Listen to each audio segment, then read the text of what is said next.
Cheers. Sweet. So, Allie, why do you move? Dancing is a perfect way of, learning a skill and also making friends and connecting with people at the same time. This is going to be a very interesting episode because we haven't done a Zouk episode yet. It's really cool to be part of the Zouk scene right now. I think that Zoukers are really conscious of the energy that they're bringing to a dance, or at least they try to be. If we're breathing synchronously with our partners, we're really connected. There's an energy exchange happening. Let's go into the juicy parts of Zouk. You don't have to be that close to everyone. A lot of people I've heard in the social dance scene say it's incredibly hard. It's like probably one of the harder dances. What's your take on that? Never say one dance is better than another. This is the one I'm connecting with the most right now. And put yourself back into a beginner's shoes. You can make things happen if you're really dedicated and you want to learn it. I wanted, more people to come. I wanted the scene to thrive. And I was thinking, hey, we've never had a social media presence of Zouk in Philadelphia. Let me start putting this on Instagram. I love the connection with the music. It's a journey to discover my own self-worth, my confidence. And just be whoever you want to be as a dancer. What do you do? What are you passionate about? Be uncomfortable. Always learn. Timing, technique, connection, and musicality. Match the other person's energy, see where they're at. Most transformational things that happened to me. We are a community and we all respect each other. Every dance is an opportunity to connect. Welcome back, y'all, to the Why We Move podcast. It's your host, Ricardo, but you can call me Rico. And we are back with more episodes, more interviews, more guests. And here sitting by me is the one and only Allie Ray. Oh, thank you. It's nice to be here. Thanks for having me. Awesome. Yeah, well, I'm happy you're here. Thank you for showing up.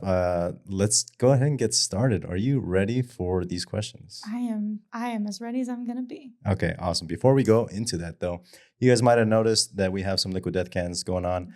And no, we are not sponsored by Liquid Death yet, but we're on the move for that. And so big things are coming. And I hope whoever's watching Liquid Death, your marketing guy, your owner, the CEO, whoever, please sponsor us because we're looking for sponsors. But let's go ahead and crack these open. Oh, nice. That was a good one. Hey, there you go. Cheers. Sweet. And just for you folks who are watching, this is just water, okay? It's you can see it right here. Mountain water. There's no alcohol. At least I don't think so. Yeah, but we're good. If not, this is about to be a real fun interview. Exactly. Very fun. So, Allie, let's go ahead and start with the most famous question that we have here on the podcast. Why do you move?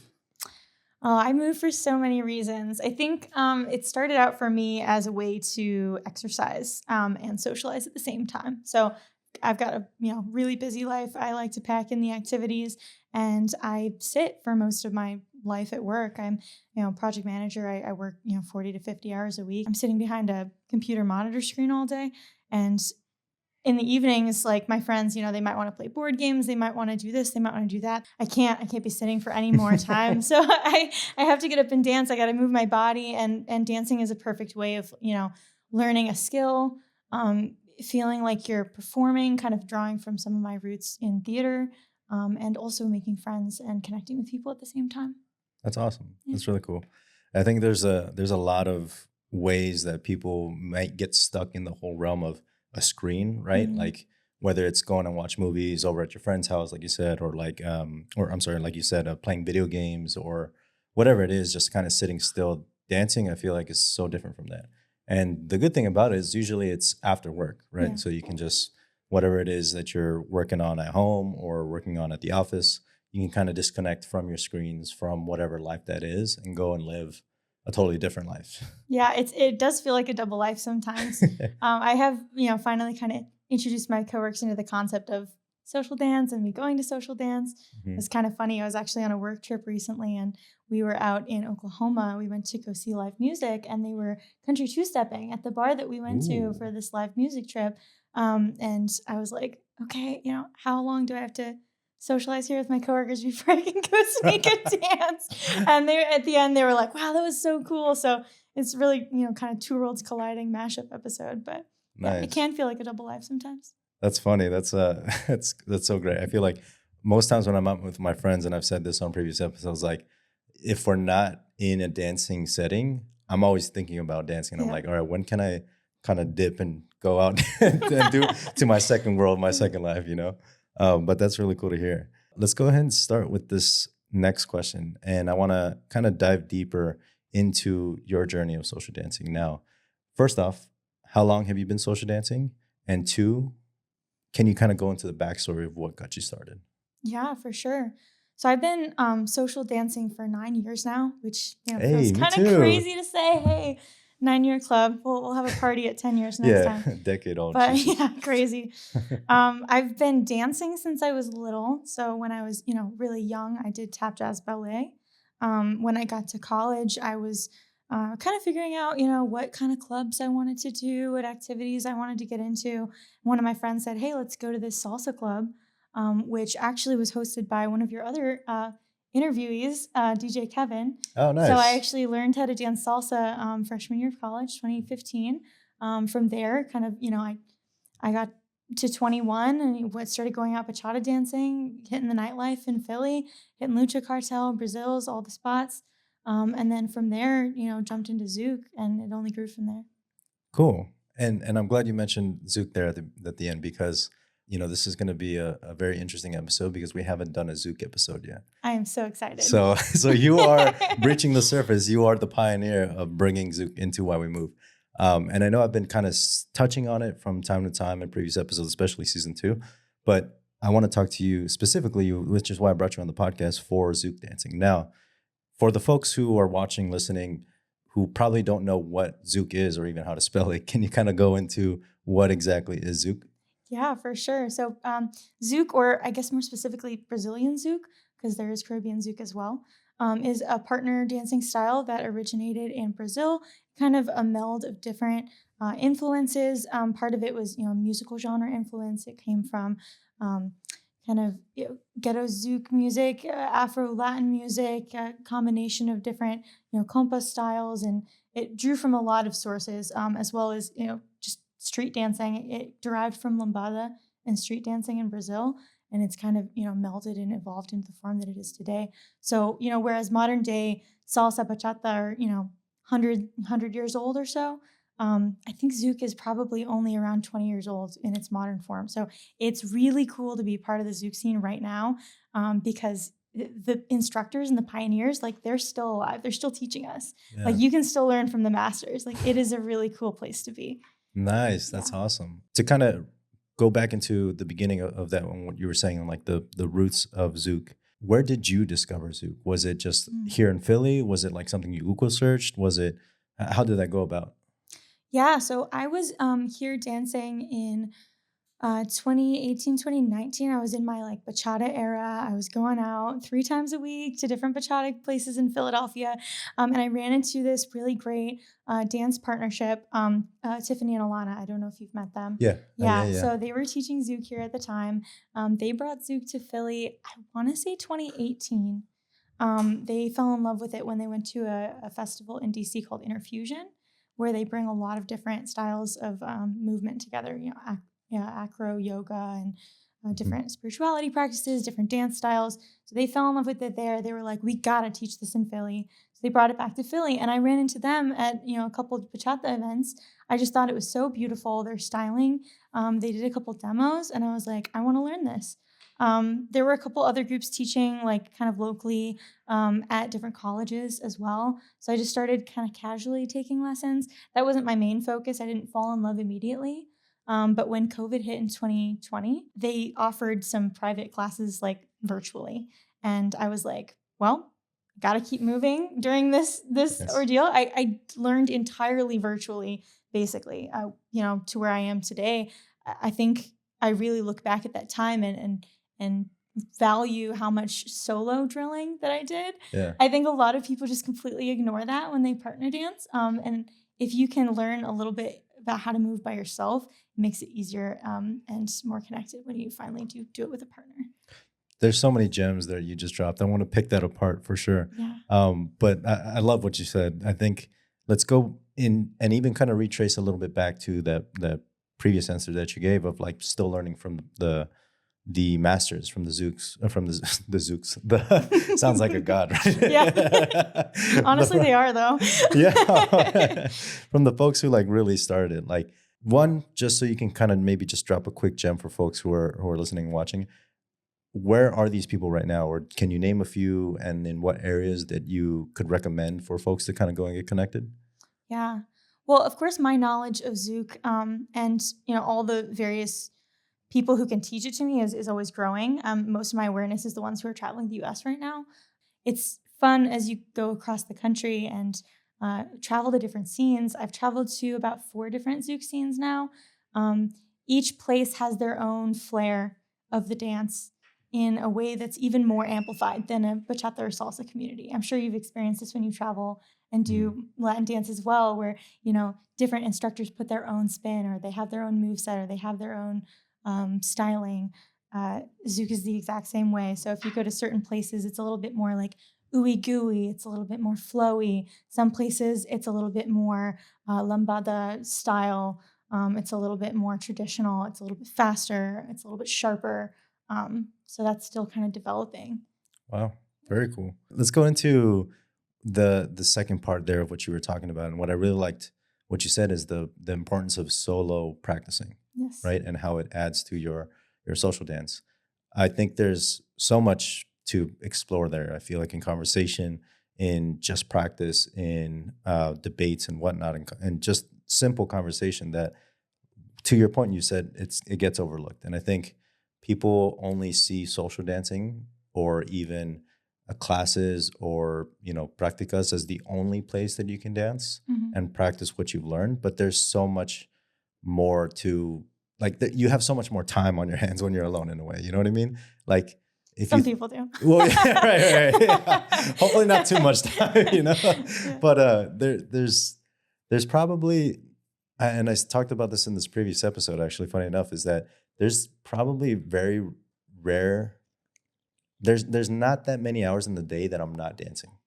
So like when I'm cooking, when I'm cleaning in the morning, how I get out of my bed is a basic step into the bathroom. You know what I mean? It's like, it's almost like borderline insanity. But I think, and it doesn't have to get to that point, is what I'm saying, for those who are watching and listening. You're not supposed to do that, probably. I'm maybe just a freak of nature. But there's an important thing there, and I hope you can, kind of expand on that. What do you find? What did you find personally when you started dancing and dancing alone that improved in your social dancing when you went out and actually danced with other people in public? Yeah. Oh my goodness. There's so many things to say to that point. I'll try to kind of break them down one by one here. What I'm thinking. I think the first one is confidence. I think solo practice will make you more confident in your steps. It will make you feel like you expand your styling bigger. It'll make you look at your feet less. It'll make you do that styling in that moment where you might have otherwise been focusing on, can I do the move right? Can I do the move right? Like, I know I can do the move right. Now I get to have fun with it. Now I get to play with it. And now I get to tune into those beats of the music that maybe I wouldn't otherwise be focusing on. Very good points there. I think there's, I think I would also add too, that there's the ability to find your own balance, right? Because I think without knowing how to move your own body, how do you expect to either lead or follow in a dance, right? And give your own flavor, give your own, in a way, sazon. There's so much foundation as a dancer, to even as a social dancer, to be a dancer first. You know what I mean? I think the term social dancer almost has to be reworded. It has to be dancer of socialness, of society. I don't know, but you know what I mean. It's like a dancer is first a dancer before they're a social dancer. Yes. And so, yeah, I love what you said there. Yeah, and I like that it kind of brought me back to my roots too, because I jumped into social dancing. I only learned with a partner for a really long time. I learned how to follow salsa, and then I learned how to follow bachata, and then I learned how to lead bachata, and then I took this pause and I learned how to solo zouk. And I did learn it from a lead perspective at the time, because I was like, wow, I really want to learn how to lead a dance first. Like, how will this inform the way that I walk through the journey of learning a dance, as opposed to learning follow first? So I think it really slowed me down and said, okay, like let's tap into that skill set that we had when we were little growing up, and tap jazz ballet. I did martial arts. I did theater. Like let's go back to just caring about what I'm doing in this moment. And it recentered me. It allowed me to kind of connect back with how I wanted to move instead of how my partner wanted to move with me, or how my partner wanted to move me, for those who kind of believe that lead is more of a instruction instead of a collaboration. And then I got to kind of be myself again and then reconnect with others. Wow, that's beautiful. I've never heard it described like that, and that's phenomenal how you're able to piece that part of you first into it, you know?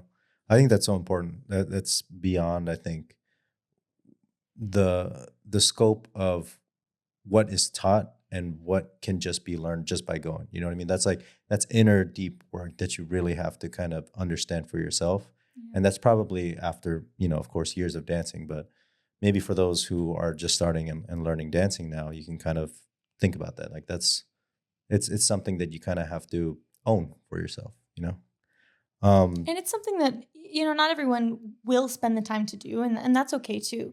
Like I think it enhances a dance, but if you go out to social dance and you go only for connection, if that's your only goal, to go out and like meet people and talk with people and dance with people, you don't want to go home and practice by yourself, because that's not, you're maybe not like aiming to get better. You're just aiming to continue socializing, and that's fine too. I think that it can serve a lot of different purposes, and it kind of comes in waves, and what dance serves you like throughout your life.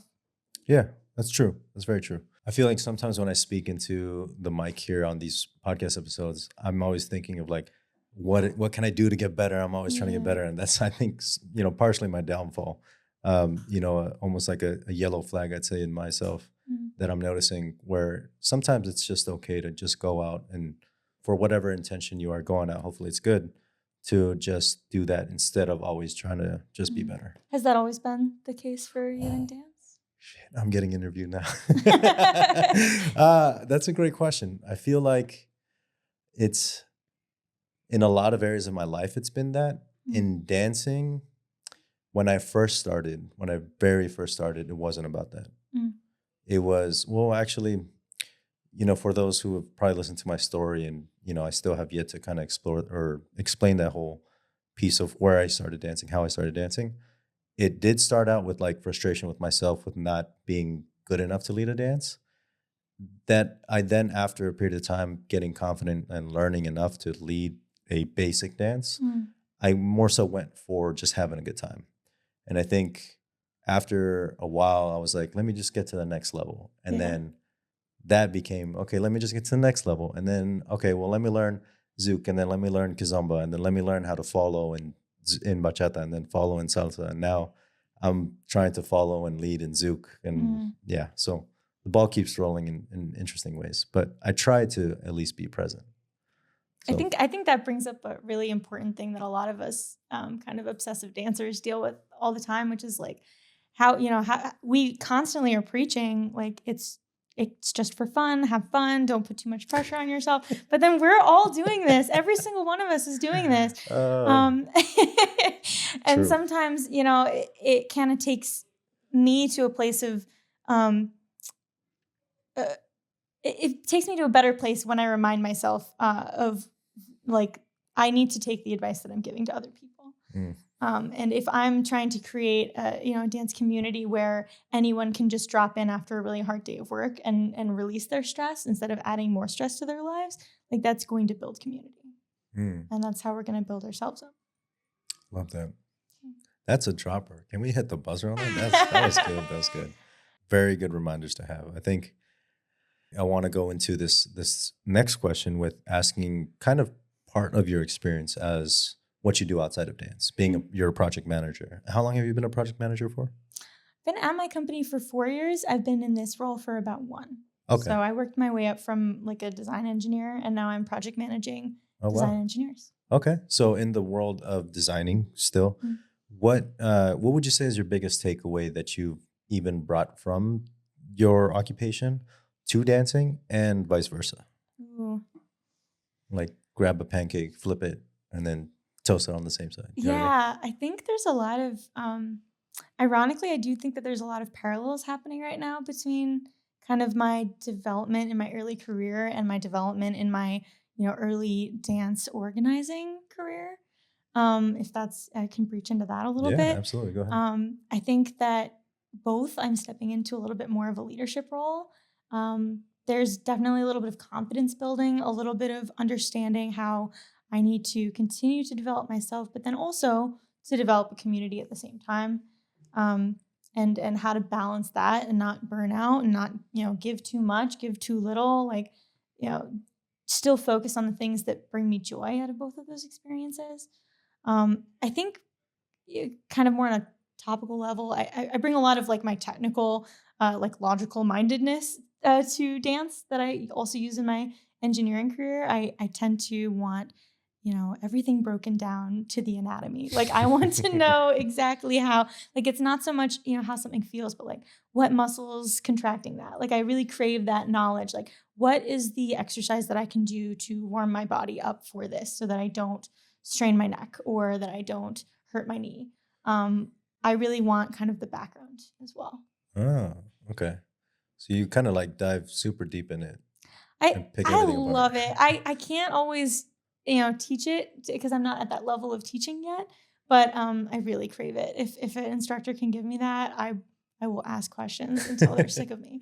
That's awesome. And I think that's a great skill to have. I think something my chemistry professor told me when I was in college that has stuck with me since has been you don't really know something until you're able to teach it to a penguin. So shout out to Joyce Sherpa, Dr. Sherpa. Thank you so much for teaching me that. But also I hate it because now I'm cursed with it. But it definitely does kind of like allow me to understand, to break it down to a minute level. Really just, it's like like we watched that as kids, like anybody in elementary school could understand that.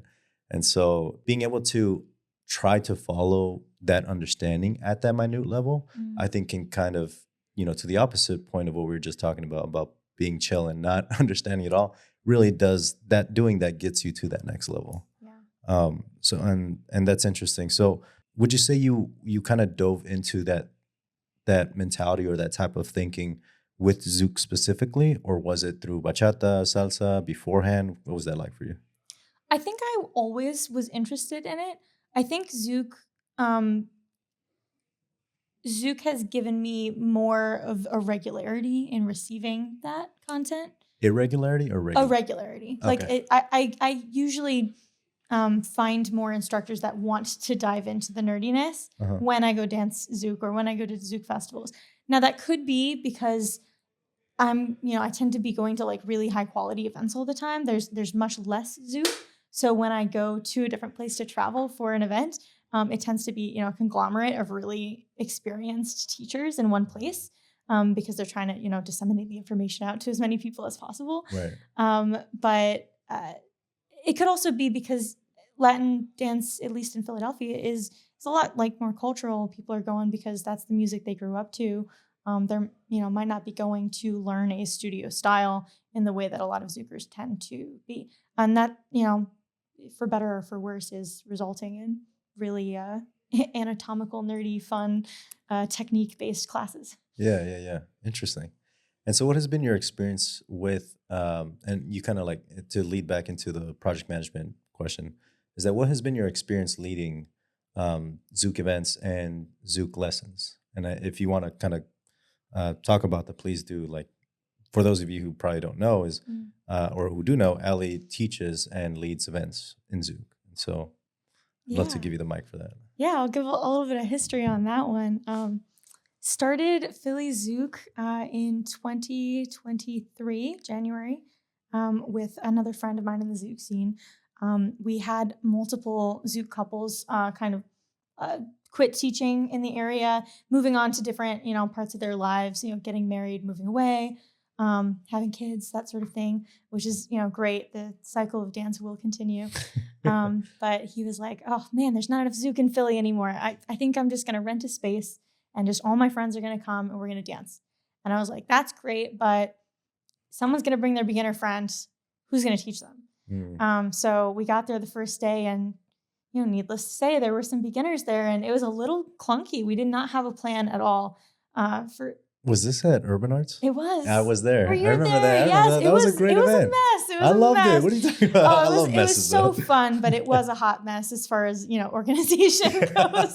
It ended up being a bunch of people just chilling, bringing their friends. It was very grassroots vibe. We basically just charged entry to help cover the space, and that was it. It started becoming a weekly thing. And as it grew and grew, people started having expectations of what this event would be, just kind of based on what other dance events were. And we really wanted to step up into those expectations. So we started running an hour-long class and then an hour-long social. Then it started, an hour-long class and a 2-hour-long social. And then we were, starting to get approached by different instructors from out of town. Like, hey, will you hire us to come teach at your class? Like artists will reach out to you. They'll start to notice that you're doing stuff. I wanted, more people to come. I wanted the scene to thrive.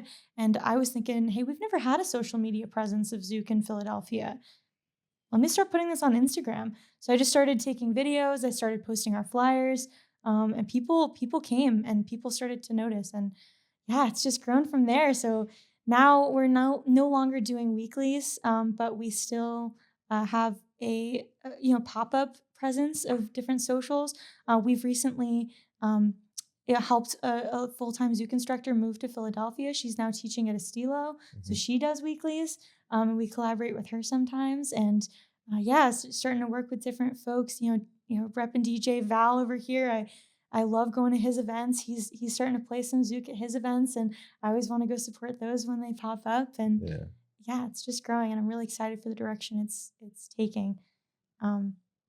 As far as my experience with that process, it's been a lot of figuring out time management, because I started organizing and it was basically a linear correlation decreasing with how much I was then able to go out dancing. But people's expectations of how much you go dancing, it starts to increase too, because they're like, well, you're the instructor. You should be everywhere. You should be dancing with everyone. You should be doing everything. And, guys, there's only so many hours in the day. So finding a balance there, finding what my upper limits of how much I'm willing to give to build community versus how much I need to ask of others to help me. And, we're still working on that. That's awesome. Well, I hope you can count on Why We Move to help with that. We're here trying to build a community, and I think that's the reason why I created this in the same similar fashion, is like just bringing awareness. And again, from the mission has been just making social dancing more welcoming, more accessible, and safer for everyone. And we're not able to do that if the people who are hosting events aren't also able to do that. And so definitely, like, you can count on us to be able to kind of to pitch in wherever, you know what I mean? If it's you need some video or photo, whatever, you let me know. Hey, I appreciate that. I will hit you up. Yeah, for sure. But I want to shout out to every, amazing community though. Like we're small but mighty. Like we have some really dedicated folks that come all the time to every event, or at least to every event that they can afford to with their time and financial situation. Like anything helps. Like any sharing a flyer, inviting your friends to a Facebook event. Just saying the word Zouk, like just you saying the words Zouk and Kizomba on your podcast, like talking about the different styles that exist, it helps. It all helps. Amazing. And so a reminder to everybody who's watching and listening, repost, like, please, that helps so much, so far beyond what you might think it does. And even if it doesn't actually help the attendees, it really helps the organizers stay motivated. Yeah. Like people come up to me at events and they, if they say thank you, oh my God, my night is made. That event was worth it for me. Amen. Like, as opposed to if someone comes up and says, oh, I don't really like the way that you taught this. It's like, guys, I'm not getting paid at all. Yeah. Like sometimes we're losing money too, right? Yeah. So it really is the passion that drives it forward. Yeah. I speak to DJ Val, actually. Again, shout out to DJ Val. He, him and I speak on this a lot. It's like, he is one of the other community members here in Philly who's like busting his ass. This man, I don't know how he sleeps. Exactly. Yeah. I don't think he does. He's a vampire. He just hangs upside down in the morning and then goes out and works. But, again, shout out to you, DJ Valentin, because it's incredible. Just the amount of sheer passion and love that you have for this, and the limits that you'll go to create that for somebody else and for other people and for this community. Yeah. I think it's so important to understand and for people to really go home after maybe watching this episode and really take to heart, because it's sometimes we're losing money. Yeah. And there's only so much that our jobs or daytime jobs or whatever gigs we have going for us pays us to be able to afford it. And so anything helps. Just resharing, speaking it into existence, telling your friends. It's incredible. Yeah, and definitely not to say that to complain, but just to kind of show appreciation for, the people who came before me that I didn't give them enough credit when I was coming up in the dance scene. I also had critical thoughts. I was like, well, why isn't that organizer coming up and asking me to dance? It's like, no, you go ask them to dance. You go thank them for organizing. Now, every time I go to any social or any event, I always go up to the DJ and the organizer and I say, thank you so much for putting this on, because it's the time where I can relax. It's the time where I can have fun and go back to that place of, learning and participating in the excitement of a new place. That's beautiful. That's probably like one of the best pieces of advice I've ever heard on this podcast. Cool. All right, let's hop back into it. So, Zouk. Now, it's a lot of people I've heard in the social dance scene say it's incredibly hard. Mm. It's like probably one of the harder dances. What's your take on that? Because real quick, you dance salsa, bachata, zouk. Do you dance kizomba as well? I dance a little bit, a dabble, and also two-step for my country lovers out there. Word. Okay, two-step as well. My parents used to live in Texas. So. Oh, nice. Yeah. Okay. I think that zouk, I think it is a little bit more difficult, but I don't think I would say, more difficult than any dance. I think that, a really dedicated, salsa dancer does get to that, level of technique of the classes that we typically see in Zouk. I think that Zouk has I think I'm going to take a step back here and say, I think that Zouk has a culture of learning the technique built into the dance. And I know that some, people who've really built that up in the dance scene, like Kalu Narissa they brought J&J culture into Zouk because they wanted to make sure that we were, doing these moves that can be incredibly dangerous. Like head movement can be incredibly dangerous. And we approach them with caution and with the respect that they deserve and with the education that they deserve, instead of, using these techniques wildly in a way that might hurt our partners. So I do think it's difficult because the teachers and community members themselves demand more of you. Mm-hmm. They demand that you learn more. They demand that you be more mindful of technique. I don't necessarily think it's harder. I just think that culture is a little bit harder to break into if you're used to just kind of grabbing a drink and doing a couple dances with your friends. And if that's what you want, that's not every event in Zouk. Right. That makes sense. I'd say there's a lot of, at least what I heard my roommate talk about a lot, because right now he's super heavy into Zouk. It's almost like he caught the bug for sure is what he said the other day to me. But it seems like, and he also dances bachata, and he says that Zouk is he says it puts you on your ass. Yeah. There's probably, I don't even know. I forget what he said, but there's a certain level or certain amount of different techniques that he's learned already just from I think 4 or 5 times he's gone, at least in the last, couple weeks, where I'm like, damn, you picked up that, or you're learning that technique all at the same time, at the same night. It's just wild to me. I know people who train in Zouk so that they do better bachata. I know people who that has been their pipeline into Zouk.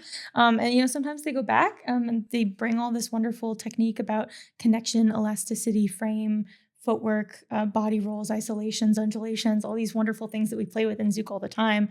Mm-hmm. And they take it back into their dance and they excel, they soar. And then some people, they're like, well, why would I ever leave Zouk? I just learned all this cool stuff and everyone's fluent in this language. And, I want to step into this world now. And that's kind of what happened with me. I obviously still love all the other styles I dance. I, never say one dance is better than another. This is the one I'm connecting with the most right now. But I hope that answered the question. Yeah, I really don't want to say that it's more difficult because I don't want people to shy away from the challenge. You know, I do think that most people do come into Zouk after learning 1 or 2 dances, though. That is the trend I've seen. You don't have to, certainly not. But most people come either from a bachata pipeline or like a West Coast swing pipeline, is what I'm seeing. And I think that goes to your previous point about how Zouk has been going on for, what'd you say, 20 years now? Yeah. And I think salsa and bachata has roots from way back when, you know what I mean? So I just think it's also like, I wouldn't say, it's hard to even argue it's popular. Maybe salsa and bachata is more popular here in the US. And like, if we're getting more specifically here on the East Coast in Philadelphia, you know, it's just more nightclubs have these kinds of nights out versus, you know, Zouk and Kizomba are kind of, you know, on the down low, unfortunately, right now. There's other places in the US and even around the world that's the opposite, right? Like, I think in Europe, there's a big, or I guess in Italy, there's a big salsa scene. Yeah. And which I don't like, I could never understand when I first learned about that, but then I saw where everything connected and whatnot. And I was like, okay, duh. And it's like these different like places that you wouldn't think, or maybe you just wouldn't suspect that have this popularity of a dance now shine in that where it's not here. And it's just because it's probably, you know, from the origin, from where it was actually taught and brought over, much like how you said, like Zouk is now kind of being brought over here, and essentially what people gravitated towards. But I do see Zouk being a big, like there's a big influx. Like it's all over social media. Like people are talking about it like crazy. Now it's on a podcast. Yeah, it's having a moment. It's having a moment, and I'm here for it. Yeah, it's funny. It's like you can basically take a map and figure out where are the biggest Zouk scenes right now. And if you put pins in a map on all the biggest scenes, you'll be able to find the Brazilians that moved there to start that scene. Wow. Like it is a pretty direct correlation. Like someone left Brazil and wanted to travel somewhere, and they picked a location, and then they started teaching Zouk, and boom, that's where the scene is. So it's kind of random places. So some of them are obvious, like New York.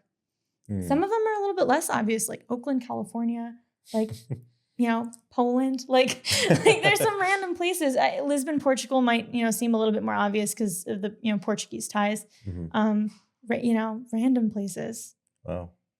Countries that are, you know, easy for a lot of people with different visas to travel to are also becoming popular kind of, you know, Zouk vacation destinations where people will do like a week or two in this location, you know, in Bali or something. Yeah, I've seen that.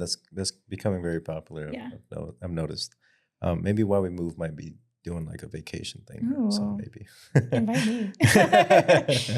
You know, besides the point, the kind of topic where we talked about Zouk being not difficult to enter, but there's like a lot more technique that's heavily, I think, influenced in the beginning of these kinds of lessons. What advice would you give to beginners who are starting, who are maybe interested in Zouk? And maybe we could even like trace it wider, right? People who are just new to Zouk, right? Because beginners in Zouk means people who have been dancing a while and just now getting into Zouk, or people who are just starting with Zouk as their first dance. What advice would you give to those folks? I would set some goals for yourself. What are you looking to get out of Zouk? Are you, you know, looking to perform? Are you looking to just get by in a social dance setting? Are you looking to train, you know, cross-train so that your other dances are better? If you go in with a goal in mind, you won't be told your goal by other people and then feel bad about not hitting it. I think a lot of us are like, you know, we go into a dance class with this intention, and then everyone else in the class has a different intention, and all of a sudden we feel bad that we're not hitting our intentions.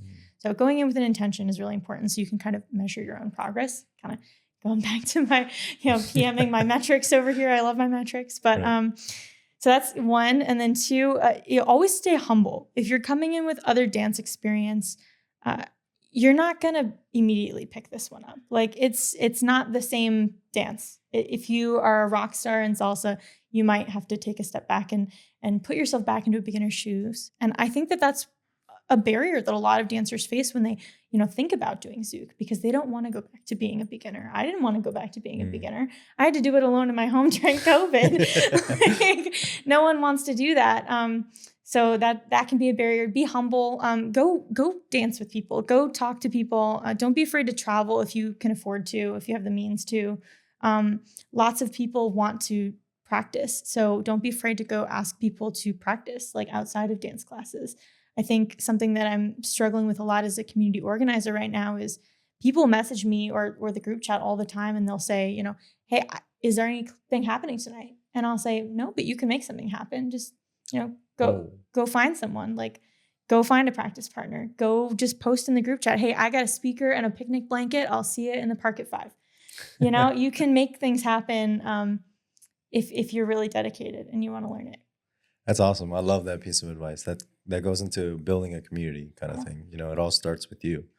All you need, like I've been telling this from the beginning, is all you need is music and your body and somebody else if you're going to be social dancing to move your body. And that's all. Like, it's everybody walks around with their cell phone. You can just play it on your cell phone. You know what I mean? I think my last piece of advice is probably true for any dance style, but I just want to overemphasize it, is that you can't start and immediately be doing all the fancy moves that you see the pros doing, especially with head movement, because it's just dangerous. I guess it's the same way with, you know, dips and body rolls and in bachata, or like excessive spinning in salsa. You really want to take the time, and even if you want to learn those skills, you go to your teacher, hey, I want to learn this skill. Be patient with them if they say, you're not ready, or let's work on this thing to get you to a point where you will be ready. That's not going to happen overnight. And I think that fast track is something we want to be a little careful with. Yes. Amen. Love that. Be patient. Take your time. Yeah. Don't be hard on yourself. Yes. Love that.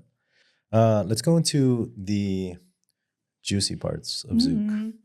So what are the misconceptions of Zouk dancers, of the Zouk dance, of what we see online and what people are talking about on social media? I think that people think Zouk is really, really like sexy and sensual. People get a little intimidated by the closeness of Zouk. I think that it can be danced very closely, but kind of misconceptions coming from that.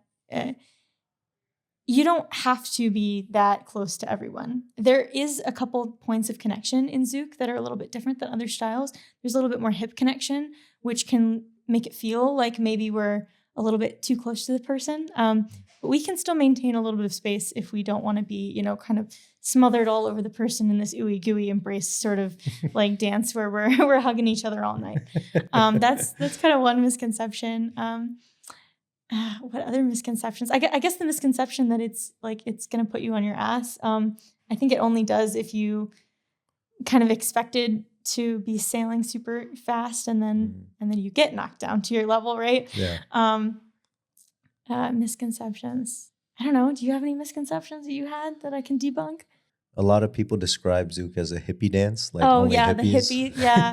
No, I mean that one's kind of true. I'm like, not gonna lie, not everyone is, but it's a decent amount. Like I feel like I fall into that category a little bit too sometimes. So. Oh man, I don't know why. I think it's the connection. I think it's that it attracts people who really want connection on a different level. It's not only a physical connection.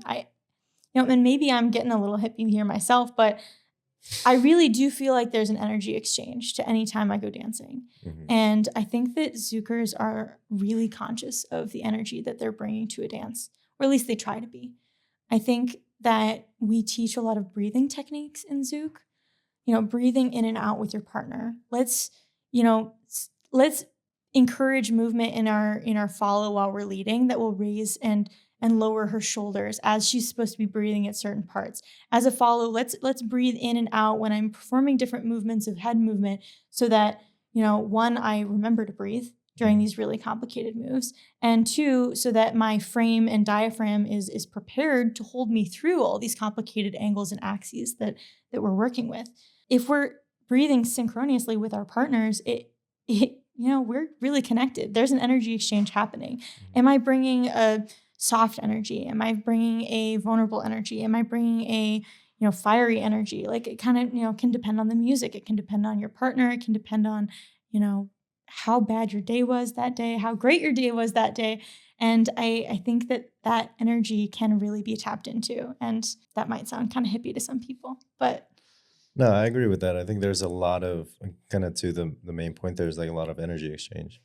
There's in a lot of dances as well. I think how you show up really tells how a dance is gonna go, and it might change. You know what I mean? Like there's a lot of days where I show up, or I guess nights where I show up to a social dance and I'm feeling not really the best, or something's hurting, or whatever. I'm not in the mood, or I'm tired, and then I have a dance or two, and then it changes, and I'm like all giddy and happy. Yeah. And then and then it kind of like transforms throughout the night. But it's definitely a very interesting thing that happens through our body, like chemically, emotionally, and I feel like spiritually. It's really just releasing hormones through movements, much like the happy endorphins you get when you exercise, or you go to the gym, or you swim, or you run. Like it's a very similar feeling. You're moving your body, you're sweating. So I think a couple of your previous guests have kind of hit on the same theme, where it's like you can really make someone's night if you do a really good dance with them. You can do that as long as you're bringing the correct energy and attitude into the social. You can't go into the social and, I had a bad day. The social is responsible for bringing my day up. Yeah. I'm coming to the social so that it cheers me up. It's like, I have tried to cut off that mentality because I'm also contributing to the space. I'm also contributing to the energy. Even if I'm not an organizer and I'm a participant, try to take, 5 minutes in my car, do some breathing, think of something happy, scroll through social media, and then go in and try to have my best foot forward when we enter that space. Yeah, that's great. Great advice. Absolutely. That's beautiful. Well, thank you so much, Allie. I know I didn't send you this, and this is going to be a surprise little section of this podcast. This is called the Rapid Fire Questions with Rico. Are you ready? Oh, okay. Rapid? Yeah, I still don't know what to coin it yet. Okay, here we go. This is going to be one-word answers. You have 3 to 5 seconds to answer, and then we're going to move on. There's only 5 questions. Are you ready? Question number 1. What's the color of my underwear? Black. Oh, shit, you're right. Yeah, you're right. Question number 2. Zouk or kizomba? Zouk. Okay. Well, I don't know if it's nice or not, but I love kizomba too, though. I feel like it's just, I got it. I got to rep my Zouk community, guys. Okay, that's fair. Is describing a move as Zouki appropriate or not? I do it all the time. So I'm going to say yes. Someone else could disagree. Okay, cool. That goes, shout out to my boy Alejandro. He calls some of his bachata moves Zouki moves, which I really like. Rapid fire question number 4. Salsa on 1 or salsa on 2? It's a good question. I don't think I have enough salsa on 2 training to be able to give a very objective answer to that. I've been dabbling with it. I think it's really cool that you can tap into different spots of music. You can have more time if you switch to on 2 versus on 1. And it's something that I've been playing with in Zouk a lot lately too, because as lambada becomes more popular, which is kind of, similar, it can be danced to the same music, but just on a different timing. It's just a lot of, possibilities. So I would say salsa on 1 just because that's my training, but excited to learn more about salsa on 2. Cool. Rapid fire question number 5. Pick one, lead Zouk or follow Zouk. And that's all you can do for the rest of your life. Oh, that's an impossible question. You're making a bisexual, non-binary, polyamorous person pick a question here. What are you doing? That is just, you can't make me do that. It's torture, I know.